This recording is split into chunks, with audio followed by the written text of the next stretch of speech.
আজ সকাল ৬টায় শেষ হলো এক যুগের অধ্যায়।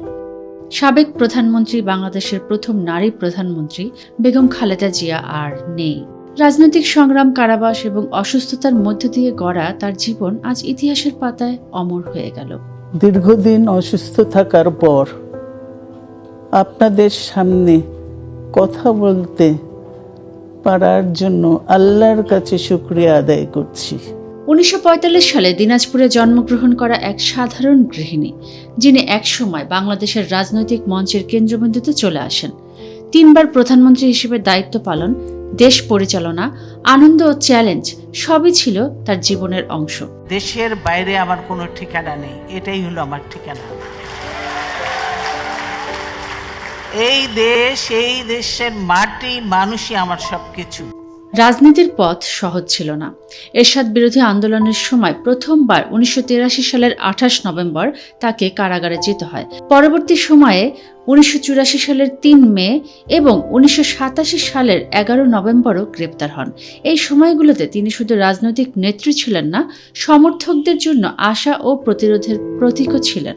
২০০৭ সালে সেনাবাহিনী সমর্থিত তত্ত্বাবধায়ক সরকার ক্ষমতা গ্রহণের পর আবারও গ্রেপ্তার হন। ক্যান্টনমেন্টের মইনুল হক রোডের বাসা থেকে পুলিশ তাকে গ্রেপ্তার করে সরাসরি আদালতে হাজির করে। জামিন আবেদন নামঞ্জুর হয়ে তাকে জাতীয় সংসদ ভবন এলাকায় স্থাপিত বিশেষ সাব জেলে রাখা হয়। সেখানে তিনি ৩৭২ দিন কারাভোগ করেন। ২০০৮ সালের ১১ সেপ্টেম্বর জামিনে মুক্তি পান।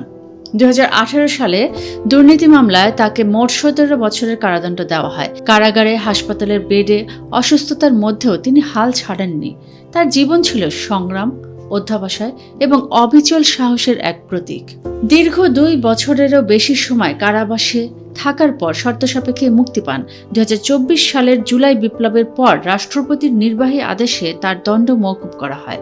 ২৭ নভেম্বর ২০২৪ সালে দুর্নীতি মামলা থেকে তিনি খালাস পান। দীর্ঘদিন অসুস্থতার সঙ্গে লড়াই করে আসছিলেন খালেদা জিয়া।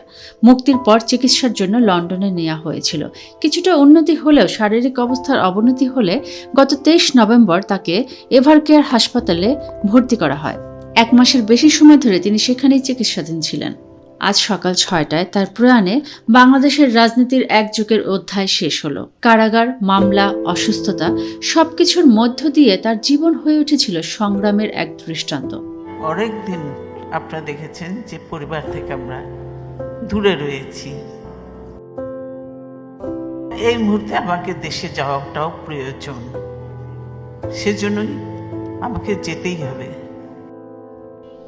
ইতিহাসই একদিন বিচার করবে বেগম খালেদা জিয়ার রাজনৈতিক ও সামাজিক অবদান কিভাবে মূল্যায়ন হবে পরবর্তী জেনারেশনের কাছে।